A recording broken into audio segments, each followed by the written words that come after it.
This is so funny.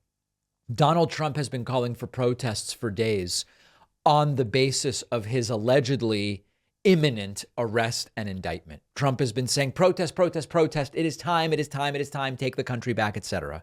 Well, protesters did show up yesterday outside of Trump Tower, except they were protesting in favor of Trump getting arrested. This is just so funny. Trump's screaming to anyone that will listen, you've got to go and protest. You've got to go and protest. There were protesters, but they had a sign saying Trump is guilty. No one is above the law, seditious conspiracy, lock Trump up, etc.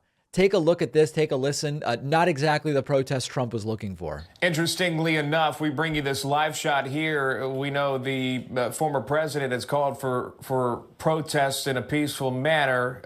Many Republicans push back on that. But interestingly enough, it's the opposite side that's outside protesting now, saying insurrection, TikTok time's up. No one is above the law. Trump is guilty. Sir, the protesters are here. Fantastic. What do the signs say? Sir, they say to lock you up. And many supporting the possible indictment of former President Trump there. Those signs really look like they were made by the grassroots groups too, don't they, Sean? Yeah, we'll continue to follow that. Again, and so this is a report from Newsmax, by the way. The guest here suggesting the signs that are being held up are too professionally made to really be actual activist grassroots sign. Clearly, there's someone behind it, and usually the someone is George Soros. I mean, you have to understand the language. That's a dog whistle if I've ever seen one. Not exactly the protest that Donald Trump was looking for. One more thing on protests. A group did gather in Florida yesterday outside of Mar-a-Lago, and this was in West Palm Beach. This is really funny. MSNBC interviewed a Trump supporter who was at the protest, and she says, we are not protesting. We're not. And by the way, if Trump's indicted, we're not going to do anything, seemingly wanting to preempt any possibility of Trumpists being accused of violence. She seems not to be liking this narrative. Idea of where we are here, Chris. I want to just introduce you real fast to one woman who we met. Debbie, you were telling me that you helped promote this online. What type of folks? Have you done this before? Have you had to try to get people out and come out here before? I just have a group of friends, and we have flyer made, and we just get it out to some, and they get it out to some, and that's just how it gets around. When you saw Donald Trump call for protests, what did that mean to you? It's not a protest. We're not protesting. We're supporting the president. No protest. And if he were to be indicted, what should the response be from supporters like you? Nothing. We'll just have a big party and laugh it off. That's the best. What would people like you do? Nothing. We would celebrate the arrest. It's ridiculous. What type of folks are here today? Everyday, normal, everyday, hardworking people. There you go. Obviously, very hardworking enough to be out protesting at 1:09 p.m.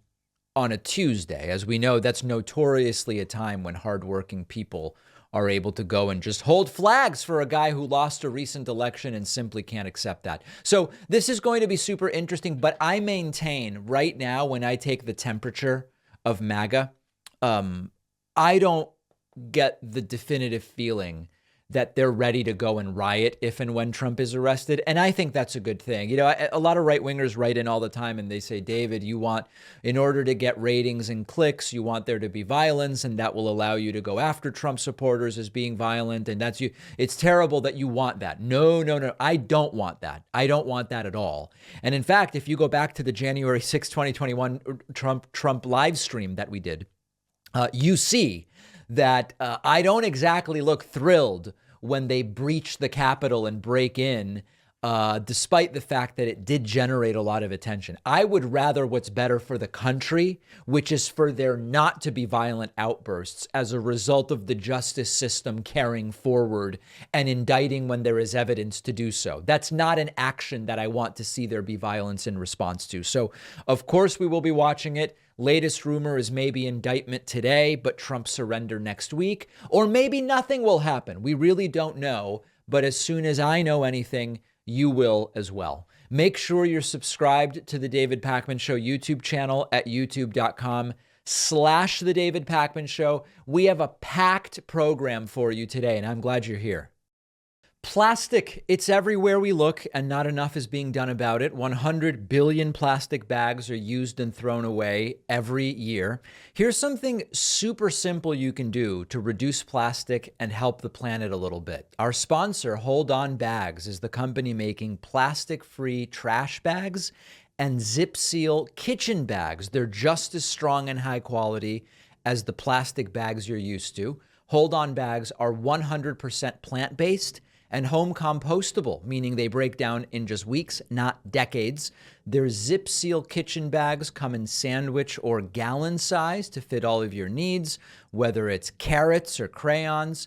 At home, I put all of my food waste in a Hold On trash bag, throw it in the compost pile, and when I throw a Hold On trash bag in my dumpster, I love knowing it's not filling our landfills and oceans with plastic.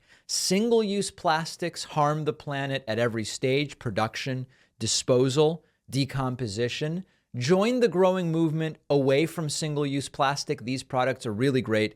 It's so easy to make the switch. Go to holdonbags.com/Pakman and you'll get 20% off with code Pakman at checkout. The link is down below.